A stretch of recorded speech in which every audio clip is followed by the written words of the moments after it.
Hey guys, welcome to the channel, or welcome back to the channel. This is Coach Dave. I've been talking a lot about different attachment styles, and today I would like to bring up my most recent ex and how my wanting to help her with the best intentions caused me to unintentionally become a therapist, if you will, and her being a dismissive avoidant, that was like kryptonite. Having her grow together for the betterment of each other as individuals, as well as for ourselves, for the relationship to thrive like most healthy relationships do. So, to a dismissive avoidant, whatever they went through when they were growing up, they never healed. They don't want to face these things.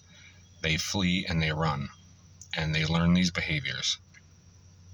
And it stuck with them through their learning years when they were younger, and they considered this normal. And it is a sad story, but they definitely know at some point in time, either on their own accord or from other people that they've been with, that this is not normal, it's not healthy, it's not right. And if they don't see a problem with it, they're just never going to heal. So with my ex, her past, her mom cheated on her dad. Her dad cheated on her mom. Her mom picked up and left, had another relationship with somebody else and another baby, and then came back.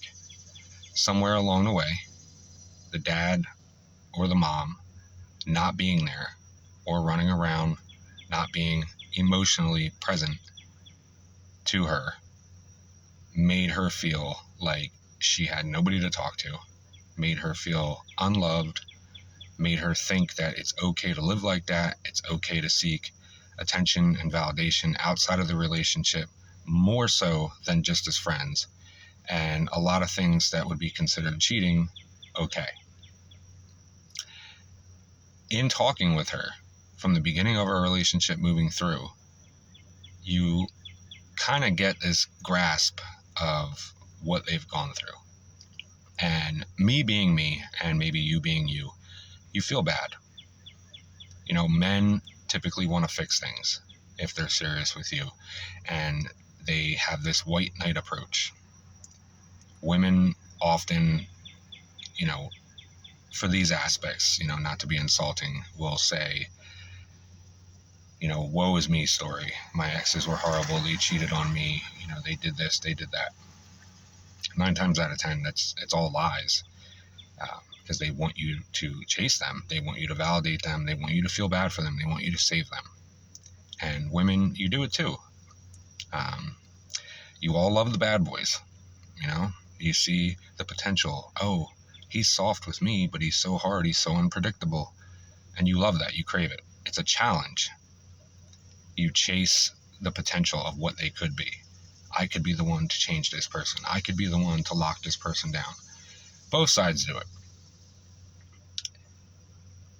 So with her, you know, she would tell me that she wants to learn things from me. She wants to grow with me. She wants to experience things with me, and she wants to heal. Now, when somebody tells you that, you're on board and you love them, you want to help them, you want to do that. But you have to do it and come from a place where you're not going to be trying to fix them or come off as like a therapist and judging them.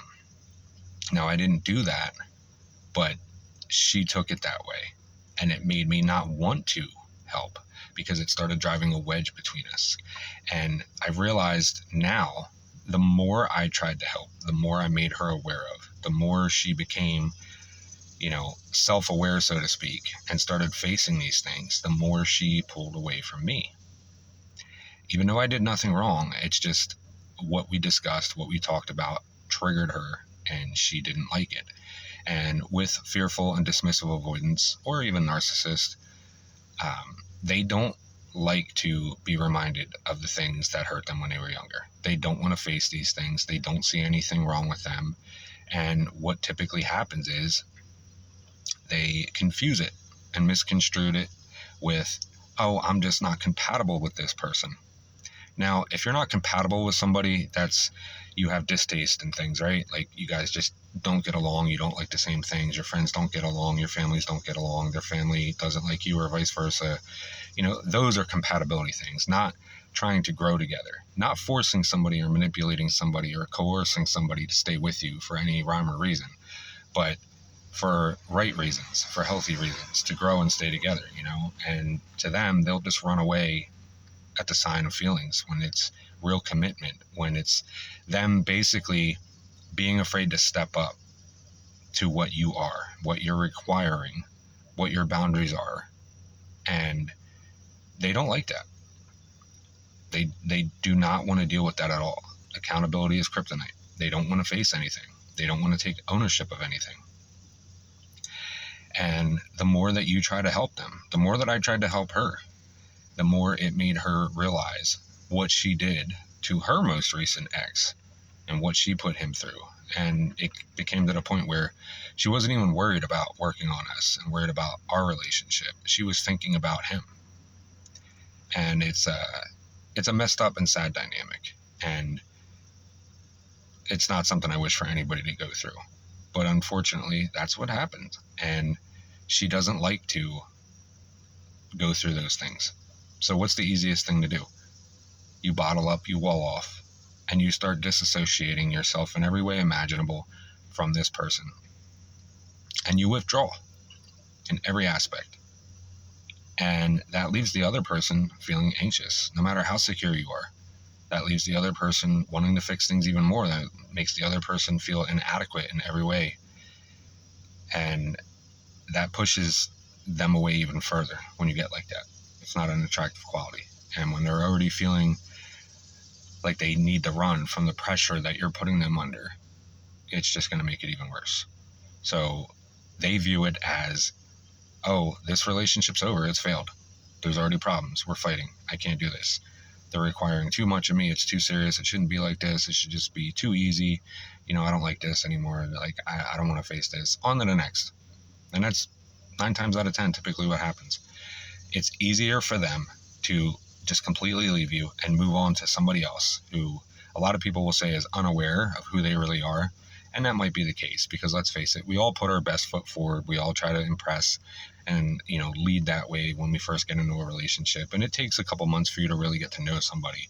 But that's a different, set of steps versus somebody that's an avoidant or a narcissist, because once their mask falls off, so to speak, and the real them comes out, the person that you met and fell in love with, you want them back, and you'll do anything to get that person back, and you'll keep trying to work it out and lessening yourself and shrinking yourself to try to fit their narrative that they want you to be, accepting less and less, getting breadcrumbed, because this person and their potential.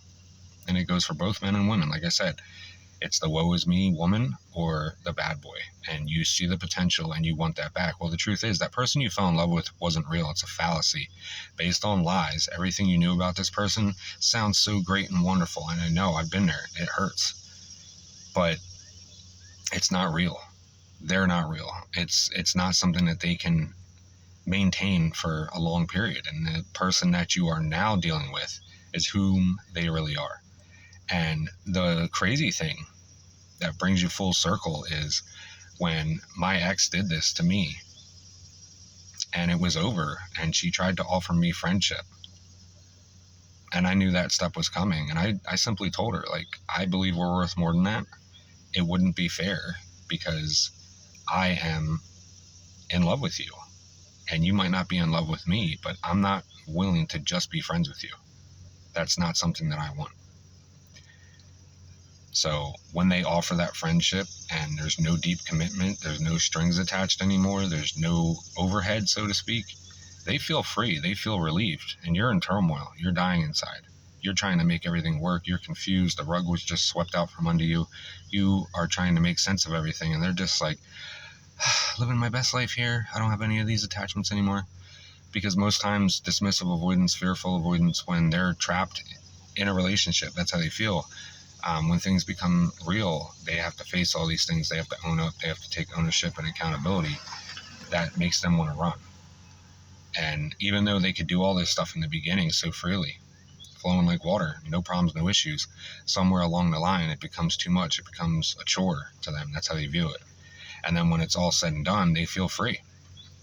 And they'll offer you friendship. And if you take it, they look at it as, see, I wasn't that bad. They're willing to be friends with me. Everything's okay. Because they want you to feel like they are right now. They don't want you to, feel sad. And, they don't want to sit in the remorse. They don't want to deal with any of the pain and the thoughts and the feelings and the emotions that you'll be going through, trying to make sense of everything. They're just free. And they have somebody else lined up. And that's how they get over it and they move on. They don't deal with any of it. They don't allow themselves to sit there in those feelings. They don't allow themselves to reflect and take accountability. You do that. They don't. And it's really messed up that they leave you like that. And they know what they're doing. They just don't care. And my ex did that to me. And all I ever wanted to do was love her. All I ever wanted to do was help her. But I believe it was J. Cole who said, she don't want to be fixed. And that's not to say that some guys don't either.